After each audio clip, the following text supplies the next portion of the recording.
US presidential polls, and both the candidates, presidential candidates Kamala Harris and Donald Trump, urged voters to come out in large numbers and vote. And to discuss what's happening in this particular spectrum, I have with me my colleague Ramesh Ramachandran, who is joining me from the studio. Also have been joined by Professor W.P.S. Sidhu, Center for Global Affairs, New York University, and also Ajay Shah, who's an American political analyst, is joining us from Philadelphia.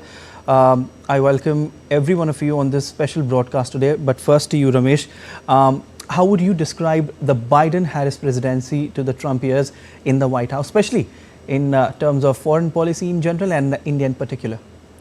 Well, Siddharth, at the risk of putting it simply but not simplistically, let me just say that let's start with India first and contrast the Biden-Harris years with the Trump presidency of 2016. Let's talk about Biden-Harris first. We saw two key outcomes or initiatives taken by Biden, the Harris presidency between 2020 and 2024. The first one was the elevation of the Quad to the level of an annual summit. This took place under Joe Biden, number one. And number two, Biden and Prime Minister Modi were instrumental in setting up what is known as the ICET, the Initiative on Critical and Emerging Technologies. Now, this group is headed by or co-chaired on the US side by their NSA, in this case Jake Sullivan, and on the Indian side by India's NSA, Ajit Doval, and that has had a remarkable success of late in the last 1 year in particular in terms of semiconductor policy, in terms of initiatives on the critical emerging technologies as well. So those are two key outcomes from the Biden-Harris presidency, the elevation of the Quad summit and to the ICET. Now let's look at Trump years. Now Trump was the president, the US president, who revived the Quad in the first place, and that has continued to this day. So Quad came into its own, as it were, under President Donald Trump. And Trump was the person who also was instrumental in shaping or defining US policy towards the Indo-Pacific in particular, and China by extension, he imposed tariffs on the Chinese products and so on. So that was one factor to contend with. Let's look at the world map and look at global issues now, Siddharth. Let's start with West Asia or Middle East, as others would call it. Under President Trump, we saw the US categorically recognize Jerusalem as Israel's capital. That was a big move for Israel in particular. We also saw Trump's son-in-law, Jared Kushner, playing a role in the shaping up of the Abraham Accords, the Israel's agreements with the UAE, Bahrain and Morocco to begin with. And that has a legacy or a consequential legacy, so to speak, since then. Let's talk about Iran now. Trump abrogated or quit the nuclear deal, the JCPOA. He also called climate change a hoax. Remember, in his last campaign rally just several hours ago in Michigan, he said drilling, meaning that he wants to have more oil and gas production in the US to shore up the US economy in terms of jobs and in terms of its economy in general. Trade issues, he was very bullish on trade issues, and RCEP, he quit from the RCEP, the Regional Comprehensive Economic Partnership, comprising countries in the Indo-Pacific region in particular. He has had moderate success in terms of counter-terrorism. Remember, he was instrumental in eliminating the ISIS chief Abu Bakr al-Baghdadi in Syria. From Indian perspective, Siddharth, also interesting that Article 370 was removed. The reform took place when President Trump was towards the end of his presidency, and we saw how that panned out for India and the US in particular. So going forward, there are some key questions, imponderables to begin with, to think about. One, how will a Trump or Harris presidency affect US ties with Russia and or Ukraine going forward?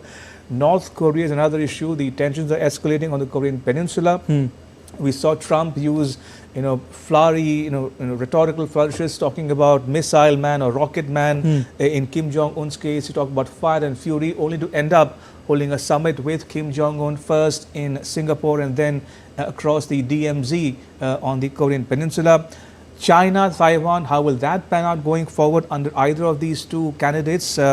EU-NATO relationship is another big question mark confronting much of the Europe and the US in particular. And also situation in West Asia. So all in all, including trade, for instance, these are big issues that needs to contend with to figure out how it will impinge on the US foreign policy going forward and its implications for India and the world at large. The question, like I told before, Siddharth, is that is the US ready for a woman president? That's one key question to ask as of this moment. Conversely, is the US ready for a Trump 2.0? We'll know soon. Also, how will multilateral relations shape up under either Harris or Trump? Trump is known to be isolationist as compared to Harris's more liberal worldview. So there are many imponderables to figure about and ponder over in the several hours ahead between now and the results that will soon come out. So all in all eyes on Pennsylvania, which is a key state, will determine the outcome of this election. Definitely, Ramesh. I've just got an update that our correspondent Amrit Pal Singh has also joined us from Florida. Hi Amrit, what updates are you bringing us from Florida as voting goes on?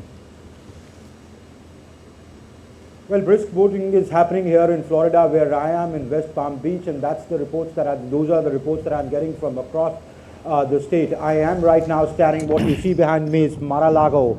That is the residence or the beach house of Donald Trump, where he's made his election headquarters here in Florida. His campaign is being run from here.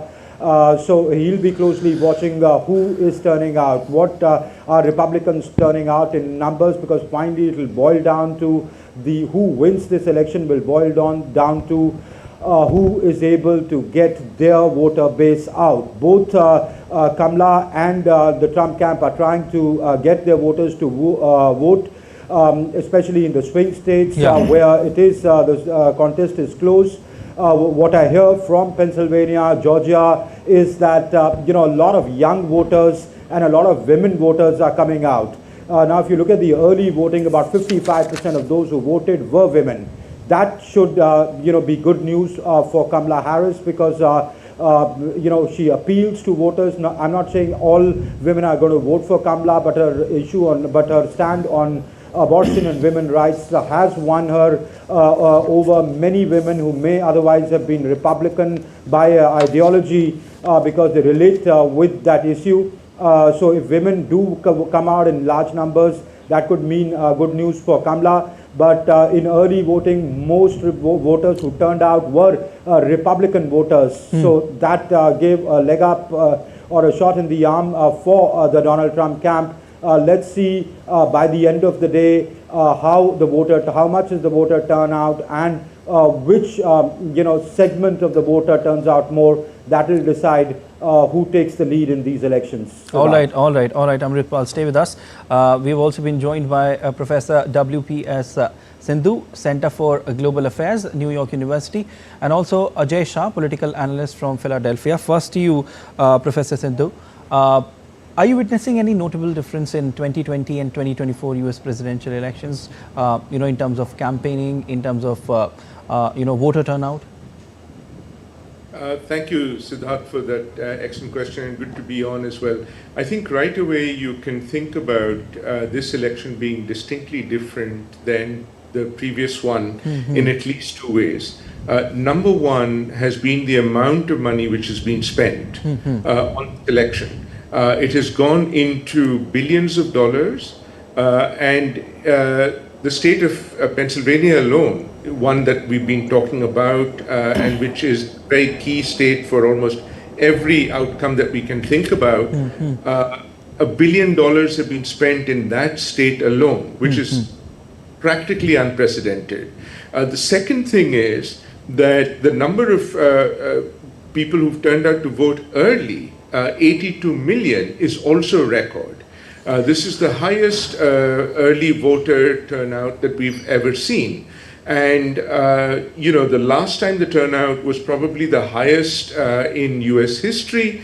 And I suspect this year, or this time around, it remains to be seen whether that record is going to be broken. And that is going to be a key determinant in who wins the White House as well. All right, stay with us, sir. Let me go across to Mr. Ajay Shah, American political analyst, joining us from Philadelphia. Sir, do you agree that in these elections, Supreme Court's future is on the ballot? If Trump wins and Republicans take the Senate, the American far right has an opportunity to shape the nature of the court for another generation. It's not, so thank you first of all, Siddharth, for inviting me. I would preface by saying that I am in the swingiest counties of the swingiest state. So I live in Pennsylvania and I live in Bucks County, which is the most targeted county by all the politicians, because this is the county that can decide Pennsylvania, which can actually decide the US presidential election. And so what Professor Sidhu said just a little while ago is absolutely true. That, and I'm the person who is targeted with that $1 billion. It seems like, with all the emails, with all messages and everything else that I get. Let me preface by saying that yes, to your question, not just the right but also the left is counting on the change in the Supreme Court if they get their candidate elected, because Supreme Court appointments, as you know, are lifelong, and there are a substantial number of justices who are much older than you would expect, because there is no retirement age in American Supreme, when it comes to Supreme Court in America. It's a lifelong appointment, and a lot of the justices actually wait out till the favorable president comes who can replace ideologically compatible, ideologically similar justices. So it would not be a surprise if Vice President Kamala Harris wins, she will bring in people who are on the left, and if President Trump were to win, he will bring in people who are on the right.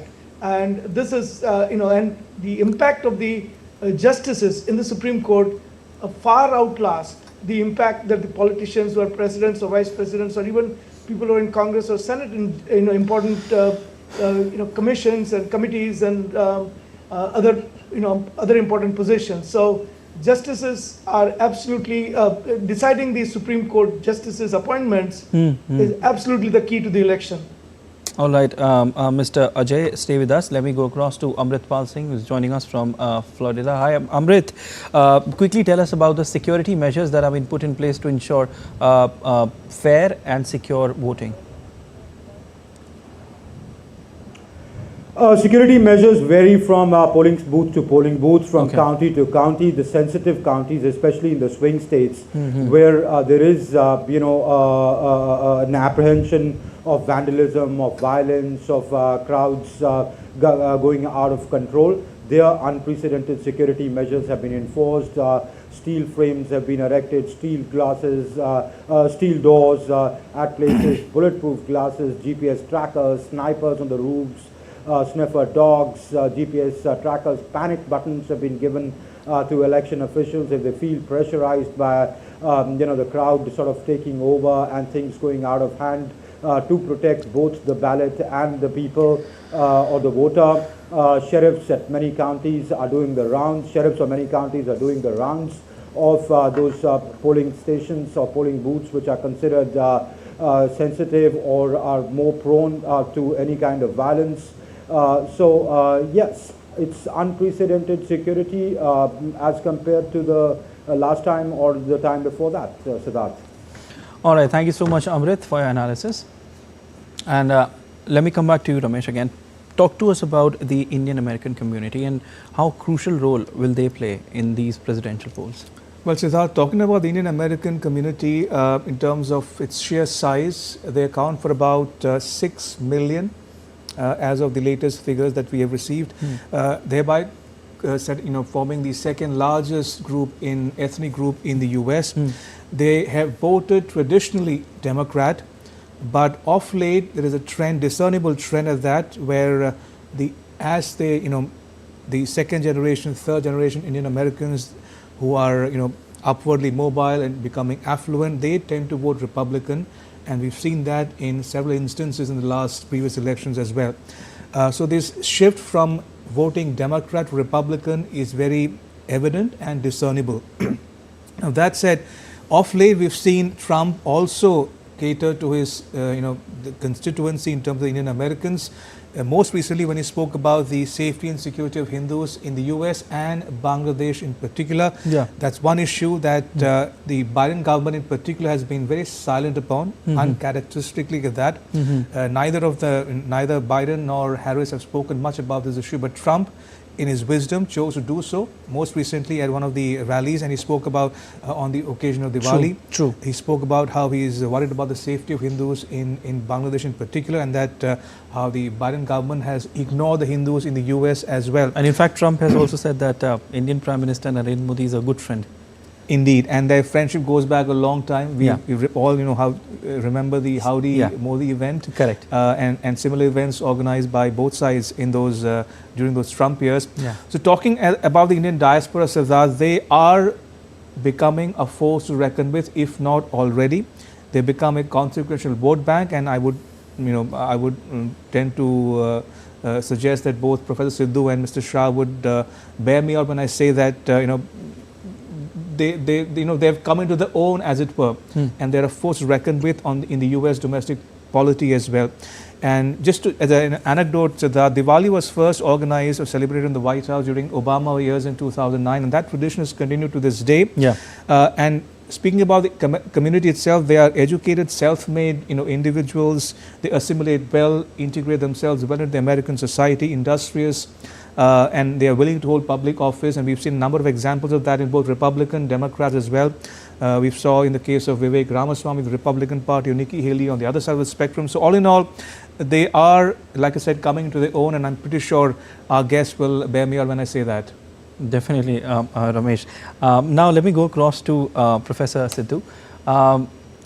Professor Sidhu, inflation remains a big issue in the election, and Kamala Harris administration perhaps said that it would support first-time homeowners with $25,000 down payment. Will the anger of the past 4 years prevails this time, or hopes for the next 4 will emerge? Well, certainly, I think inflation is now at a cusp, and it's very much on the decline. We've seen the interest points also kind of going down significantly.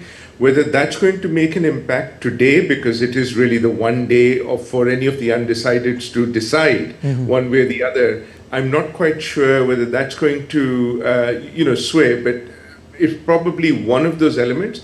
But also one needs to recognize, as we saw from your excellent montage of voters, that sometimes voters tend to follow one specific issue which they may relate to more than others. And, it may be inflation for some, but it could be other elements for others as well. And so it's sometimes very difficult to break down into very specifics of whether the inflation alone is going to determine the outcome, essentially.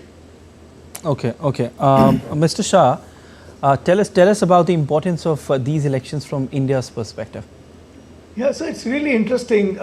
There's a research paper out there which has actually got a lot of data about the Asian American voting patterns, and it shows that in 2020 elections, 74% of Indian Americans actually participated in voting. That is a much higher percentage than the normal population percentage, which hovers around 55 to 63% vicinity. On top, and it's the third largest Asian voting group. There are only couple of other ethnic Asian groups that vote in a larger percentage than the Indian Americans do.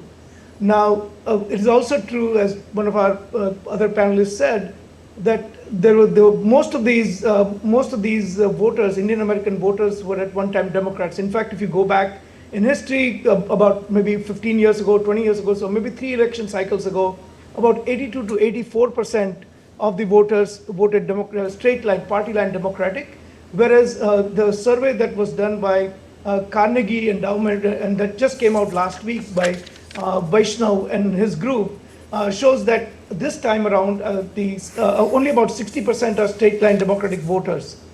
And so that kind of gives you an indication of how the Hindu vote is, Indian vote is up for grabs by both the parties, and they both, you can see, are catering for the Hindu vote and Indian vote.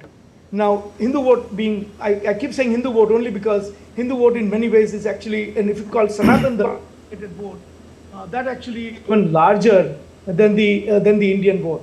So if you look at the 9 main battleground states, we have looked at the data, we have crunched our own data, and our data shows that out of the 9 states, at least in 7 of them, the Indian vote is actually a deciding vote, if it was to be a block vote. Now, because the Indian vote is going to be divided between the two parties at 60-40 or somewhere around that, you can see that the impact is much reduced. However, if the Indian Americans were to vote in their self-interest, if they were to vote as a bloc. So for example, if they were to say that, hey look, to me as an Indian American, having fairness in education and not have affirmative action or merit-based education is important, or if they were to say that quotas for green card, which are capped with the country-wise cap, if that is what is an issue that I can relate to, because a lot of my friends and family members are going to be on H-1B visa for 100 years, and actually the number is much larger, right? So if they start voting on those issues, then those votes can absolutely make a difference to any presidential candidate, because the votes are so close, the polls are so close right now. So that is the impact of Indian American vote in this election cycle.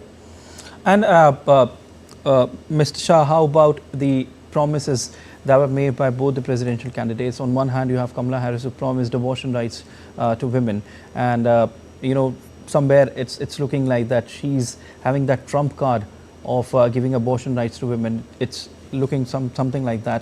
On the other hand, you have Donald Trump, who's saying that inflation is a big issue. He'll rectify that. He'll make America great again. He will also, pressed upon illegal immigrants there. So what do you think, which way will the American citizen move to when it comes to the There's certainly a certain amount of gender-based voting. There are a lot of divisions in America right now, and gender-based division is just one of them, right? There's blue collar versus white collar, urban voters versus rural voters, blue collar versus white collar. So you can slice and dice this demography in many, many different ways. But so you can certainly say that, well, but really, if you think about it, and somebody already made this point, are these people single issue voters? And I think when there is a competing priority, on one hand you have abortion, on the other hand you have inflation, then which one trumps? And not as Trump, probably poor choice of word, but which one wins, right? So which issue wins? And that is the hard one for every demography. And that is why this election is much harder to predict, because just because you can relate to one candidate, is it really the defining issue for you? And is it holistic? Now, when it comes to really capturing the Indian American vote, as already one of my fellow panelists said, President Trump actually made explicit statements that said that I am going to, I'm going to stop the, I'm going to do my best to address the persecution of Hindus in Bangladesh. I am going to make sure that the radical left in America is not going on a rampage against the Hindus and things like that on his Diwali message. Whereas Vice President Kamala Harris has actually not addressed any of the Hindu issues except to issue a generic Happy Diwali kind of message. So I think those, and again, because people are not a single issue voter, I don't know how much impact that will have. From what I have heard, from the Hindu perspective, I think this statement has made a huge difference. And now we'll have to see how it pans out in the actual voting. Definitely. Ramesh, that comes down to what Americans actually want. And, a lot has been talked about swing states. Why they call swing states? Because they have a tendency to swing either way. So tell us something about swing states and how influential are they in deciding who walks into the Oval Office once the results come out? Siddharth and Mr. Shah just now said he comes from a state which literally holds the key to the outcome of this election that's taking place in the US as we speak. Remember, let me try to break it down for our viewers who are not familiar with the intricacies of the issue at hand here. His state, Pennsylvania, accounts for 19 electoral college votes. Now, there are 50 states in the US. Each state, according to its population, assigned a certain number of electoral college votes. So, in that context, there are 538 votes in all in the US. And the magic number that both Trump and Harris are looking to gather or get is 270. Yeah. That's the halfway mark. True. Anyone who gets 270 or above will enter the White House. Yeah, yeah. The joke doing the rounds, Siddharth, is that whoever comes to occupy 1600 Pennsylvania Avenue in Washington, D.C., Yeah. that road goes through Pennsylvania, the state of Pennsylvania this year. Now, talking about the swing state, there are 7 in all in this election. There were 9 in the previous election, but that has now whittled down to 7 key states. They are Pennsylvania, North Carolina, Georgia, Michigan, Wisconsin, Arizona, and Nevada. Like I mentioned, Pennsylvania accounts for the largest number of votes, 19, followed by North Carolina, Georgia, and so on. In all, 93 votes are up for grabs in these key 7 states. Now, if you look at states that have traditionally voted Democrat or Republican, for instance, let's take the case of Texas. Texas accounts for 40 electoral college votes, and that has predominantly voted Republican. On the other hand, California with 54 seats has traditionally voted Democrat. If you look at this breakup, Trump is assured a minimum votes of 219 if all the red states vote for Trump.